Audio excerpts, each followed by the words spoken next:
الحمد لله نحمده ونستعينه ونستغفره ونعوذ بالله من شرور أنفسنا ومن سيئات أعمالنا من يهده الله فلا مضل له ومن يضلل فلا هادي له وأشهد أن لا إله إلا الله وحده لا شريك له وأشهد أن محمدا عبده ورسوله يا أيها الذين آمنوا اتقوا الله حق تقاته ولا تموتن إلا وأنتم مسلمون يا أيها الناس اتقوا ربكم الذي خلقكم من نفس واحدة وخلق منها زوجها وبث منهما رجالا كثيرا ونساء واتقوا الله الذي تساءلون به والأرحام إن الله كان عليكم رقيبا يا أيها الذين آمنوا اتقوا الله وقولوا قولا سديدا يصلح لكم أعمالكم ويغفر لكم ذنوبكم ومن يطع الله ورسوله فقد فاز فوزا عظيما أما بعد فإن خير الحديث كتاب الله وخير الهدي هدي محمد صلى الله عليه وسلم وشر الأمور محدثاتها وكل محدثة بدعة وكل بدعة ضلالة وكل ضلالة في النار. قال الله تعالى قاف القرآن المجيد بل عجبوا أن جاءهم منذر منهم فقال الكافرون هذا شيء عجيب أئذا متنا وكنا ترابا ذلك رجع بعيد قد علمنا ما تنقص الأرض منهم وعندنا كتاب حفيظ بل كذبوا بالحق لما جاءهم فهم في أمر مريج أفلم ينظروا إلى السماء فوقهم كيف بنيناها وزيناها وما لها من فروج والأرض مددناها وألقينا فيها رواسي وأنبتنا فيها من كل زوج بهيج تبصرة وذكرى لكل عبد منيب. وقال الله تعالى في موضع آخر قل إنما حرم ربي الفواحش ما ظهر منها ما بطن والإثم والبغي بغير الحق وأن تشركوا بالله ما لم ينزل به سلطانا وأن تقولوا على الله ما لا تعلمون. معزز حاضرین، اللہ رب العالمین نے ارشاد فرمایا اے نبی آپ لوگوں سے کہہ دیجئے کہ میرے رب نے بے حیائی اور بدکاری کو حرام قرار دیا ہے، چاہے وہ ظاہر ہو اور چاہے پوشیدہ ہو، اور ناجائز طریقے میں گناہ اور ظلم کو بھی اللہ رب العالمین نے حرام قرار دیا ہے، اور اس بات کو بھی حرام قرار دیا ہے کہ تم اللہ کے ساتھ شریک ٹھہراؤ بغیر کسی دلیل کے اور بغیر کسی حجت کے، اور اس بات کو بھی حرام قرار دیا ہے کہ تم اللہ کے بارے میں کوئی بات کہو بغیر علم کے جو تمہیں معلوم نہیں ہے، اس کے بارے میں تم اللہ رب العالمین کے بارے میں گفتگو کرو، اس کو بھی اللہ رب العالمین نے حرام قرار دیا ہے۔ سورہ اعراف کی اس آیت میں اللہ رب العالمین نے 4 محرمات کا تذکرہ کیا ہے۔ میں نے دیکھا تفسیر کی بعض کتابوں میں اور بعض اصول کی کتابوں میں بالخصوص اعلام الموقعین ابن قیم رحمۃ اللہ علیہ کی، اس میں انہوں نے لکھا ہے کہ اللہ رب العالمین نے اس آیت میں ان 4 حرام چیزوں کا تذکرہ کیا ہے، اور پہلے جو اس کی حرمت کم ہے، جس کی حرمت اس سے زیادہ ہے، تیسرے نمبر پر جس کی حرمت اس سے زیادہ ہے، اور جس کی حرمت سب سے زیادہ ہے وہ اس کو سب سے آخر میں ذکر کیا ہے۔ گویا کہ اللہ رب العالمین نے ان محرمات کا تذکرہ بتدریج اور ایک بات ذکر کیا ہے. آپ دیکھ رہے ہیں کہ بغیر علم کے اللہ کے بارے میں گفتگو کرنے کو اللہ رب العالمین نے سب سے بڑا گناہ، حتیٰ کہ شرک سے بڑا گناہ یہاں اللہ رب العالمین نے ذکر کیا ہے. اللہ کے دین کے بارے میں، اللہ کی شریعت کے بارے میں اور اللہ کے فرمان کے بارے میں کسی انسان کے لیے اس وقت تک گفتگو کرنا جائز نہیں ہے جب تک اسے اس کے بارے میں علم نہ ہو، معلومات نہ ہو، جانکاری نہ ہو، تب تک اس کے لیے اس کے بارے میں گفتگو کرنا سخت حرام قرار دیا اللہ رب العالمین نے. اور محرمات کی ترتیب میں اللہ رب العالمین نے اسے شرک سے بھی اوپر رکھا ہے، کیونکہ شرک بھی اللہ کے بارے میں بغیر علم گفتگو کرنے کا ایک نتیجہ ہوا کرتا ہے، کیونکہ مشرک کے پاس اللہ کی صفت، اس کی ذات اور اس کی حقیقت کے بارے میں کما کوئی علم نہیں ہوتا، اس لیے وہ شرک کا راستہ اپنانے پر اپنے آپ کو آمادہ پاتا ہے. میرے عرض کرنے کا مطلب یہ ہے کہ شریعت کا علم، اللہ کے دین کا علم، یہ ایک بہت بڑی ذمہ داری کی بات ہے، یہ ایک بہت بڑی مسئولیت کی بات ہے جو انسان اپنی زبان سے ادا کرتا ہے. ادا کرنے کے بعد وہ بات اس کے نامہ اعمال میں درج کر دی جاتی ہے، جس کے بارے میں اس سے اللہ رب العالمین کے ہاں سوال کیا جائے گا. اس لیے اللہ رب العالمین نے بغیر علم اور بغیر معلومات سے گفتگو کرنے سے سختی کے ساتھ منع کیا ہے. اس بارے میں نصوص بہت سی ہیں، لیکن سردست میں آپ کو یہ بتانا چاہ رہا ہوں کہ شریعت کا فائدہ یہ ہے، جیسا کہ مسند احمد اور ابو داؤد کی روایت میں ہے، اللہ کے رسول صلی اللہ علیہ وسلم نے ارشاد فرمایا، من اعطی بغیر علم فاسمہ علی من اخطا. جس کسی انسان کو بغیر علم کے کسی بات کا فتویٰ دیا جائے، جس کسی انسان کو شریعت کی کوئی بات جہالت کے ساتھ بتائی جائے، تو اس کا گناہ اس شخص پر ہوگا جس نے اس کو وہ بات بتائی ہے، جس نے اس بات کا اسے فتویٰ دیا ہے. اللہ کے ہاں وہ ذمہ دار ہوگا اس کے بارے میں. اس لیے لوگوں کو زبان کھولنے سے پہلے، لوگوں کو بات کرنے سے پہلے علم حاصل کرنا چاہیے، معرفت حاصل کرنی چاہیے، جانکاری حاصل کرنی چاہیے. کیوں؟ اس لیے کہ دنیا میں اگر انسانوں نے خاموشی اختیار کی، دنیا میں انسانوں نے کسی وجہ سے آپ کی بات کا جواب دینے کی ضرورت نہیں کی تو نہ کرے، لیکن اللہ رب العالمین کے ہاں آپ کا کرو پر کسی بھی کام نہیں آنے والا ہے. آپ کی چاہو عظمت پیروں کے سر تلے اللہ رب العالمین اس طرح سے روک دے گا کہ اس کا کوئی وزن اور اس کا کوئی وقار اللہ کے ہاں باقی نہیں رہ جائے گا. جی ہاں میرے دوستوں، اللہ کے رسول صلی اللہ علیہ وسلم نے ارشاد فرمایا، یحشر المتکبرون یوم القیامۃ من امثال الذر تطاهم الناس ثم یساقون الی سجن فی جہنم یسمى بولس. کہا زمین میں حق کا انکار کرنے والوں کو، زمین میں ازراہ تکبر اور تعلی اور ازراہ فرعونیت حق بات سے منہ موڑنے والے کو قیامت کے دن جب زندہ کیا جائے گا، قیامت کے دن جب میدان محشر میں جمع کیا جائے گا تو چیونٹی کی طرح سے جمع کیا جائے گا، چیونٹی کی طرح سے میدان محشر میں ان کو جمع کیا جائے گا. اور یہی نہیں، لوگ ان کو اپنے پیروں تلے سے روک رہے ہوں، پیروں سے کچل رہے ہوں گے، اور پھر ان کو ہٹا کر کے وہاں سے لے جایا جائے گا. جہنم میں ایک قید خانہ ہے جس کا نام بلوس ہے، جہنم میں ایک قید خانہ جس کا نام بلوس ہے، اور تعلوہم نار الانیار، سب سے زبردست آگ اور سب سے خوفناک اور تکلیف دہ آگ ان کا احاطہ کیے ہوئے لوگ. کون؟ وہ لوگ جو صرف اور صرف تکبر اور انانیت کی وجہ سے، جو صرف اور صرف اپنے چاہو عظمت کی وجہ سے، جو صرف اور صرف اپنی ناز کو بلند کرنے کے لیے اللہ اور اس کے رسول کے حکم کو ٹھکرانے کی جرات کرتے ہیں، جو ناجائز طریقے سے اللہ کی شریعت کو پامال کرنے میں کوئی حرج محسوس نہیں کرتے، ان کو اللہ کے نبی صلی اللہ علیہ وسلم نے کہا. اور یہ بات میں اس لیے کر رہا ہوں، صحیح مسلم کی روایت میں ہے، اللہ کے رسول صلی اللہ علیہ وسلم نے ارشاد فرمایا کہ کوئی آدمی اس وقت تک جنت سے داخل نہیں ہو سکتا جب تک اس کے دل میں رائی کے دانے کے برابر غرور اور گھمنڈ پایا جائے گا. کبر و نخوت کا رائی کے دانے کے برابر اس کے اندر شائبہ پایا جائے گا، وہ جنت میں داخل نہیں ہو سکتا. صحیح مسلم کی روایت میں ہے. صحابہ نے اللہ کے رسول صلی اللہ علیہ وسلم سے پوچھا کہ اے اللہ کے نبی، آدمی چاہتا ہے کہ اس کا کپڑا خوبصورت ہو، خوبصورت کپڑا پہننے، وہ چاہتا ہے کہ خوبصورت جوتا پہنے،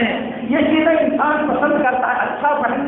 انسان پسند کرتا ہے، کیا یہ بھی گھمنڈ میں داخل ہے؟ نبی صلی اللہ علیہ وسلم نے کہا نہیں، ان اللہ جمیل یحب الجمال ولکن الکبر بطر الحق وغمط الناس۔ کہا اللہ رب العالمین خوبصورت ہے، خوبصورتی کو پسند کرتا ہے، لیکن گھمنڈ یہ ہے کہ ہر بات کا انکار کیا جائے اور لوگوں کی تحقیر اور توہین کیا جائے، لوگوں کو حقیر باور کرایا جائے، اور حق بات جب آئے تو اسے ماننے سے انکار کر دیا جائے۔ اسے کہا جاتا ہے گھمنڈ، اسے کہا جاتا ہے غرور۔ اس لیے حق بات انسان کو ملے، دوست کی زبان سے ملے تب بھی وہ حق ہے، دشمن کی زبان سے ملے تب بھی وہ حق ہے، اس لیے کہ اللہ اور اس کے رسول نے اس کی تعلیم دیا ہے۔ کوئی بات حق اس لیے نہیں ہوتی کہ میرے چاہنے والے نے وہ بات کہی ہے، کوئی بات باطل اس لیے نہیں ہوتی کہ میرے دشمن نے وہ بات کہی ہے۔ ایسا کوئی پیمانہ اللہ اور اس کے رسول نے نہیں کیا۔ حق اور صداقت کو ناپنے کا صرف ایک پیمانہ ہے، اور وہ ہے اللہ کی کتاب اور محمد الرسول اللہ صلی اللہ علیہ وسلم کی سنت۔ اس پیمانے پر تولنے کے بعد جو بات کھری ثابت ہو وہ حق ہے، اور اس پیمانے پہ تولنے کے بعد جو بات کھوٹی ثابت ہو وہ باطل اور غلط ہے، کہنے والا کوئی بھی ہو، حتیٰ کہ اگر شیطان بھی کہتا ہے۔ بخاری اور مسلم کی وہ لمبی روایت آپ سب جانتے ہو، مگر اس کا ایک ٹکڑا ہے، وہ لمبی روایت ہے مگر اس کا ایک ٹکڑا ہے۔ جب اس نے آیت الکرسی دکھائی ابو ہریرہ رضی اللہ تعالیٰ عنہ کو، تو نبی صلی اللہ علیہ وسلم نے کہا صدقۃ وهو صدوق، اس جھوٹے نے سچی بات کہی ہے تم سے، وہ جھوٹا تو ہے لیکن اس کی یہ بات سچ ہے۔ معلوم ہوا کہ شیطان نے بات کہی تھی، جو انسانوں کا سب سے بڑا دشمن ہے، بنی آدم کا علد الاعداء، انتہائی خطرناک دشمن، اس نے جب بات کہی تو نبی نے نہیں کہا چھوڑ ہٹاؤ جانے دو شیطان کی بات، نہیں، کہا یہ بات سچ ہے، اگر یہ وہ کہنے والا جھوٹا ہے، اگر یہ کہنے والا جھوٹا ہے لیکن یہ بات اس کی سچ ہے۔ میں عرض یہ کرنا چاہ رہا ہوں کہ کسی بات کو پرکھنے کا اور کسی بات کو تولنے کا پیمانہ یہ ہے کہ اسے نبی اللہ کی کتاب اور نبی کی سنت میں دیکھا جائے، اگر وہاں سے تفصیل ملتی ہے، وہاں سے اجتناب ملتا ہے، تو پھر کسی کے لیے جائز نہیں ہے کہ اسے رد کرنے کی کوشش کرے۔ اللہ کے نبی صلی اللہ علیہ وسلم نے ارشاد فرمایا، جیسا کہ بخاری اور مسلم کی روایت میں ہے، ابو قتادہ انصاری رضی اللہ تعالیٰ عنہ بیان کرتے ہیں، وہ حدیث بیان کرنے سے پہلے ایک واقعہ یہ ہے کہ نبی صلی اللہ علیہ وسلم صحابہ کے ساتھ مسجد میں بیٹھے ہوئے، ابو قتادہ داخل ہوئے، داخل ہونے کے بعد آ کر کے بیٹھ گئے۔ نبی صلی اللہ علیہ وسلم نے پوچھا، ابو قتادہ تم آ کے بیٹھ گئے، تم نے نماز نہیں پڑھی؟ کہا نہیں، اللہ کے رسول آپ لوگوں کو بیٹھے ہوئے دیکھا تو میں بھی آ کر کے بیٹھ گیا۔ تو نبی صلی اللہ علیہ وسلم نے کہا کہ اٹھو، جا کر کے 2 رکعت نماز پڑھو اور سن لو، اذا دخل احدكم المسجد فلا يجلس حتى يصلي ركعتين، تم میں سے جب کوئی آدمی مسجد میں داخل ہو تو اس وقت تک نہ بیٹھے یہاں تک کہ وہ 2 رکعت نماز پڑھ لے۔ اسی حدیث کا دوسرا لفظ ہے، اذا دخل احدكم المسجد فليصلي ركعتين قبل ان يجلس، جو مسجد میں داخل ہو اسے چاہیے کہ بیٹھنے سے پہلے 2 رکعت نماز پڑھ لے۔ یہ امر کا صیغہ ہے اور امر وجوب اور فرضیت پر دلالت کرتا ہے۔ اسی طرح سے نہیں کا صیغہ نہ بیٹھے، بیٹھنے کی ممانعت نہیں کے ساتھ وارد ہے، اور نہیں حرمت اور ناجائز ہونے پر دلالت کرتی ہے۔ جو شخص مسجد میں داخل ہو وہ مسجد میں بغیر نماز پڑھے بیٹھنا چاہے تو اس کے لیے 2 رکعت نماز پڑھے بغیر بیٹھنا جائز نہیں ہے۔ یہ نبی صلی اللہ علیہ وسلم کا فرمان ہے۔ اور اسی کے ساتھ ایک تاکیدی چیز اور بھی ہے، سنیں، مسلم کی روایت میں ہے، اللہ کے رسول صلی اللہ علیہ وسلم منبر سے خطبہ دے رہے تھے، دوران خطبہ سلیح غطفانی رضی اللہ تعالیٰ عنہ مسجد میں داخل ہوئے، داخل ہونے کے بعد مسجد میں بیٹھ گئے۔ نبی صلی اللہ علیہ وسلم نے ان سے کہا نماز پڑھ لی؟ کہا نہیں، کہا کھڑے ہو جاؤ، 2 رکعت نماز پڑھو۔ اور اس کے بعد منبر سے نبی صلی اللہ علیہ وسلم نے اعلان کیا، اذا دخل احدكم المسجد والامام يخطب فليصلي ركعتين خفيفتين، دوسرا لفظ ہے فليصلي ركعتين وليتجوز فيهما، جب تم میں سے کوئی آدمی مسجد میں داخل ہو اور امام خطبہ دے رہا ہو تو اسے چاہیے کہ 2 ہلکی رکعتیں پڑھ لے، 2 رکعت ہلکی مختصر طور سے پڑھ لے۔ یہ کب؟ جب امام مسجد میں جمعہ کا خطبہ دے رہا ہو تو دوران خطبہ گفتگو کرنا اور نماز پڑھنا حرام ہے، جائز نہیں ہے۔ اور جو دوران خطبہ جمعہ گفتگو کرتا ہے وہ ایک لغو اور باطل کام کرتا ہے، ایسے لوگوں کے بارے میں اندیشہ ہے کہ ان کا جمعہ نہیں ہوگا۔ اور آپ سب لوگ کان کھول کر کے سن لیں، جو لوگ اپنے اپنے چھوٹے بچوں کو مسجد میں لاتے ہیں اور دوران خطبہ اپنے بچے کو ادھر ادھر اس کو یہاں بلاتے ہیں وہاں بلاتے ہیں، اپنے بچے کے ساتھ مشغول ہو کر کے اس کو سدھارنے کی کوشش کرتے ہیں دوران خطبہ، وہ سب اپنی نماز کو باطل کرتے ہیں، وہ سب کے سب اپنے جمعے کو برباد اور لغو کرتے ہیں نبی کے فرمان کے مطابق۔ اس لیے اس بات پر آپ کو متنبہ ہونا چاہیے۔ میں آپ سے عرض کرنا چاہ رہا ہوں کہ دوران خطبہ جمعہ گفتگو اور نماز سب کا سب ممنوع اور ناجائز ہے، مگر یہ تحیۃ المسجد کے لیے نبی صلی اللہ علیہ وسلم نے خصوصی حکم دیا ہے کہ وہ جب داخل ہو تو 2 رکعت ہلکی نمازیں پڑھ لے، جو اس بات کی دلیل ہے کہ ہر صورت میں یہ نماز پڑھنا مسلمانوں پر فرض ہے۔ اور نتیجے کی بات یہ ہے کہ اہل حدیثوں کے یہاں جمعہ کے دن یہ 2 رکعت پڑھنے کی سخت پابندی ہے، اور ہر صورت میں جمعہ کو اس بات کی تاکید کی جاتی ہے کہ مسجد میں داخل ہونے والا 2 رکعت نماز پڑھ کے تب بیٹھے، اگرچہ کہ امام منبر پر خطبہ دے رہا ہو۔ لیکن اگر وہی آدمی، وہی اہل حدیث انسان صحیح اور اتوار کو مسجد میں آتا ہے تب حدیث تو وہی ہے،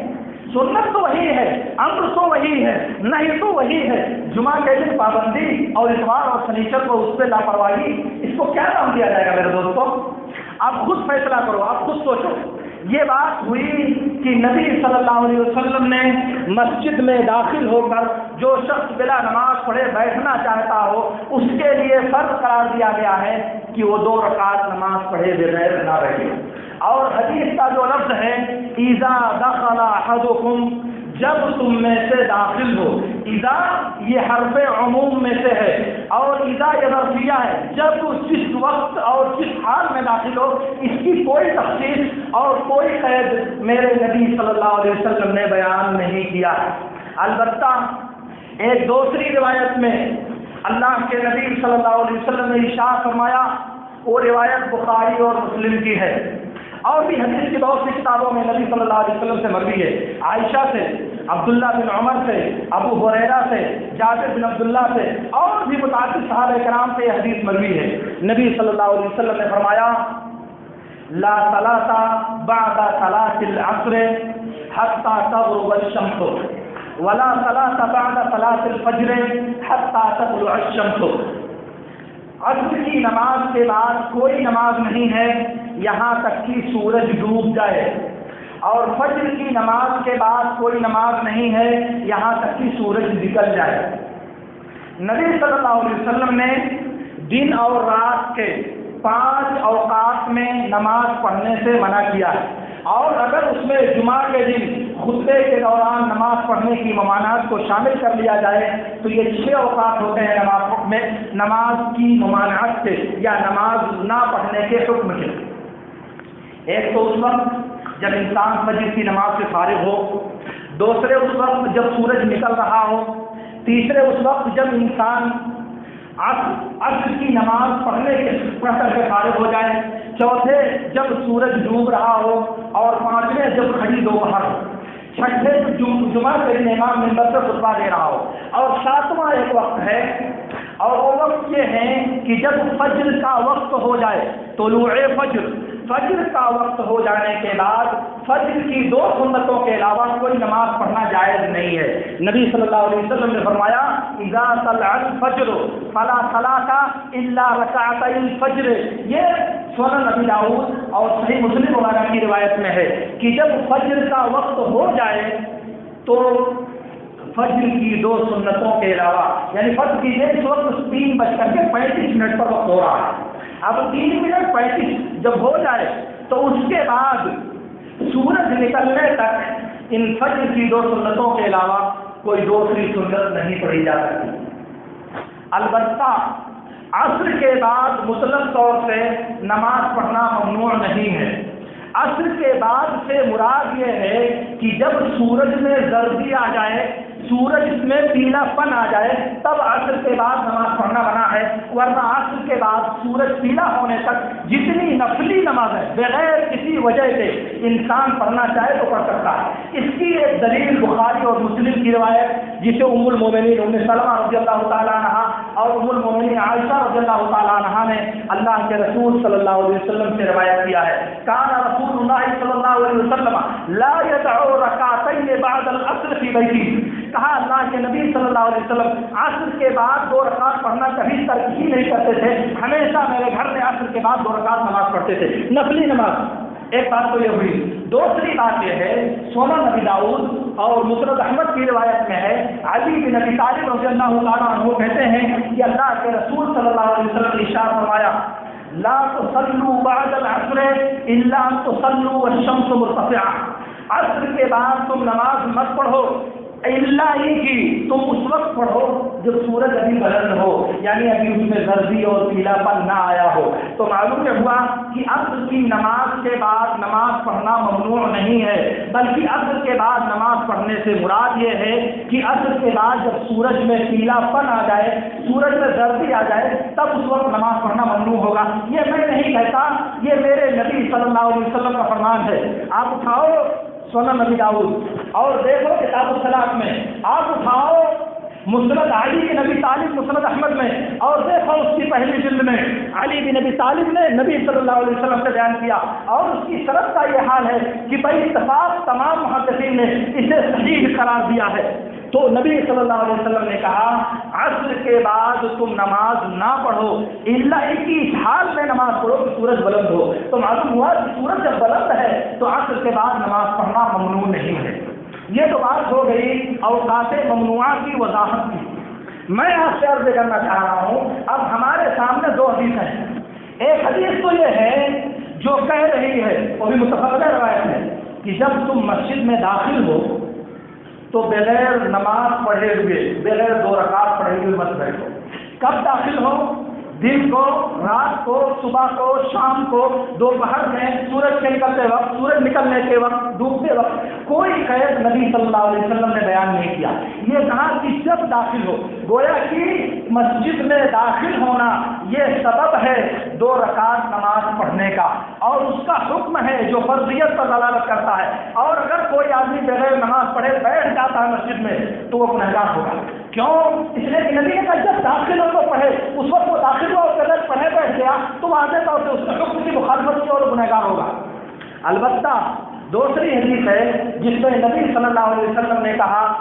کہ فجر کے بعد کوئی نماز نہیں یہاں تک کہ سورج نکل جائے،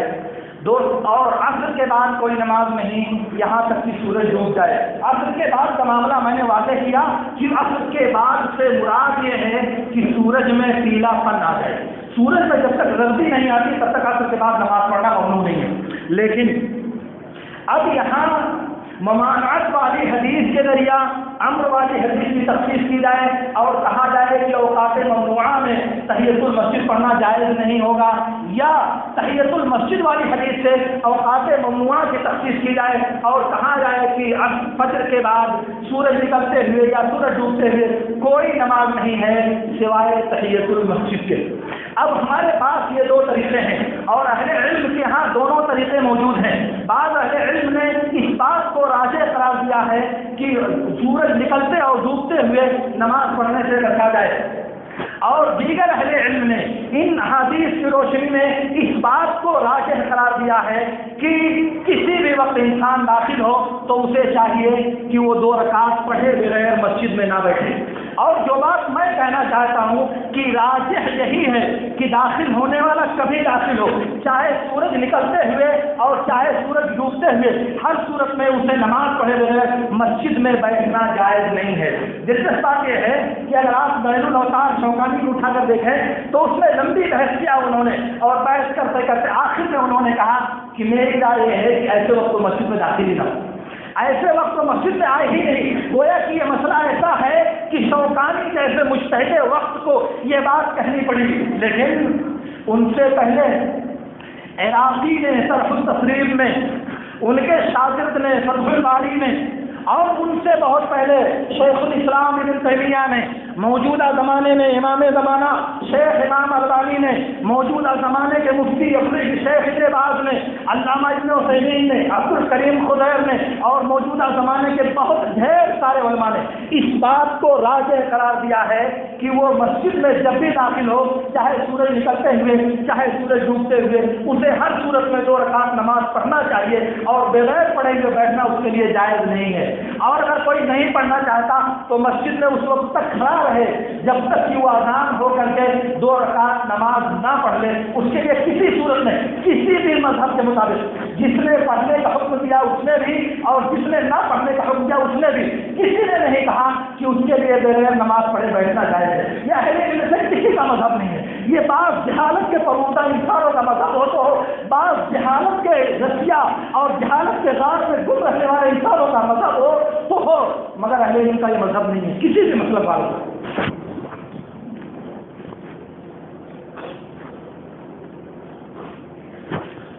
ہاں میرے دوستو،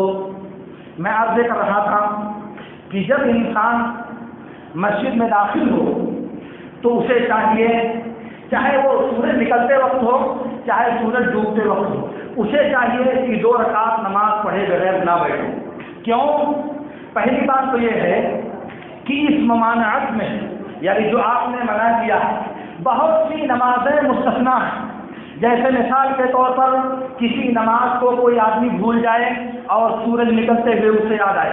کسی نماز میں انسان سو جائے اور سورج نکلتے ہوئے اسے یاد آئے یا ڈوبتے ہوئے اسے یاد آئے تو اسے اسی وقت پڑھ لینے کا حکم دیا گیا ہے۔ اسی طرح سے فجر کی سنت اگر کسی کی چھوٹ گئی ہے تو وہ فجر کے بعد فجر کی سنت ادا کرنے کی رخصت ترمذی، ابو داؤد اور مسند احمد کی روایت میں قیس بن قاض رضی اللہ تعالیٰ عنہ سے بسند صحیح ثابت ہے۔ تو فجر کے بعد فجر کی 2 سنتیں بھی پڑھنا اس حدیث سے مستثنا ہے۔ اور اسی طرح سے ابو داؤد کی روایت میں ہے، اللہ کے رسول صلی اللہ علیہ وسلم نے ارشاد فرمایا، یا بنی عبد مناف لا تمنعوا احدا طاف بهذا البيت او صلى في اي ساعه شاء من ليل او نهار۔ کہا ہے بنی عبد مناف، اس گھر کا رات اور دن کی جس گھڑی میں جو آدمی طواف کرنا چاہے اور نماز پڑھنا چاہے تو اس کو منع مت کرو۔ گویا کہ طواف کی 2 رکعتیں ان اوقات میں سے کسی بھی وقت میں آئے تو اسے پڑھنے کی رخصت نبی صلی اللہ علیہ وسلم نے اس حدیث کے ذریعہ اور دوسری حدیث کے ذریعہ دیا ہے۔ اور اس میں موطا مالک، سنن ابی داؤد، مسند احمد اور حدیث کی دوسری کتابوں میں اللہ کے رسول صلی اللہ علیہ وسلم سے بسند صحیح ثابت ہے۔ نبی صلی اللہ علیہ وسلم نے حجۃ الوداع کے اندر میدان مسجد خیف میں، یعنی مقام مینا میں مسجد خیف میں فجر کی نماز پڑھائی، پڑھ کر کے فارغ ہوئے تو دیکھا کہ پیچھے 2 آدمی بیٹھے ہوئے ہیں، پیچھے 2 آدمی بیٹھے ہوئے ہیں۔ آپ نے ان کو بلایا اور ان سے کہا، وَلَسْتُمَا مُسْلِمَيْنِ قَالُوا بَلَىٰ يَا رَسُولَ اللَّهِ قَالَ لِمَا لَمْ تُصَلِّيَا مَعَنَا قَالُوا قَدْ صَلَّيْنَا فِي رِحَالِنَا يَا رَسُولَ اللَّهِ قَالَ فَلَا تَفْعَلَا إِذَا صَلَّيْتُمَا فِي رِحَالِكُمَا ثُمَّ أَدْرَكْتُمَا الْإِمَامَ فَصَلِّيَا مَعَهُ فَإِنَّهَا تَكُونُ لَكُمْ نَافِلَةً۔ کہا کہ تم مسلمان نہیں ہو، کہا ہے، کہا نماز کیوں نہیں پڑھی؟ کہا میں تو گھر میں پڑھ لیا تھا، گھر میں فجر پڑھ لیا تھا، اس لیے ہم بیٹھے رہے نماز نہیں پڑھی۔ کہا نہیں، ایسا مت کرو، جب تم امام کو نماز پڑھتے ہوئے پاؤ تو تم اس کے ساتھ نماز پڑھ لو، اور یہ نماز تمہارے لیے نفل نماز ہوگی۔ کون سی نماز ہوگی؟ نفل نماز ہوگی۔ تو فجر کے بعد آدمی فجر پڑھ لیا کسی دوسری مسجد میں، کسی ضرورت سے دوسری مسجد میں داخل ہوا، جماعت ہو رہی ہے تو کیا کرے گا؟ فجر کے بعد تو نماز نہیں پڑھ سکتا نا، لیکن میرے نبی کا بھی نہیں، وہ آئے اور جماعت میں شامل ہو اور نفلی نماز پڑھے۔ کون سی نماز؟ نفل کی نماز پڑھے۔ تو یہ بھی اس ممانعت سے مستثنا کیا جائے گا، نہیں کیا جائے گا کہ فجر کے بعد نماز نہیں پڑھے گا، مگر ایسا آدمی جو فجر پڑھ چکا ہو وہ امام کو حالت جماعت میں پائے تو آ کر اس کے ساتھ نفل کی نماز پڑھے گا۔ پڑھے گا کہ نہیں پڑھے گا؟ حدیث سے پڑھے گا۔ میرے کہنے کا مطلب یہ ہے کہ ممانعت والی حدیث میں بہت زیادہ تفصیل داخل ہے، اس کے بہت سے افراد کو نکال دیا گیا۔ فرض نماز خارج ہو گئی، طواف کی 2 سنتیں خارج ہو گئی، فجر کے بعد جو آدمی مسجد میں جماعت پا جائے اس کی وہ اس سے خارج ہو گیا، فجر کی 2 رکعت سنتیں جس کی چھوٹ گئی ہوں وہ اس سے خارج ہو گیا، اور پھر فجر کی جو فرض نمازیں ہیں، عصر اور فجر یا دوسری نماز کی جو سونے اور بھول جانے والے کے لیے، وہ بھی اس حکم سے نکال دی گئی۔ اور فائدہ یہ ہے اہل علم کا، اسے عراقی نے بھی ذکر کیا ہے،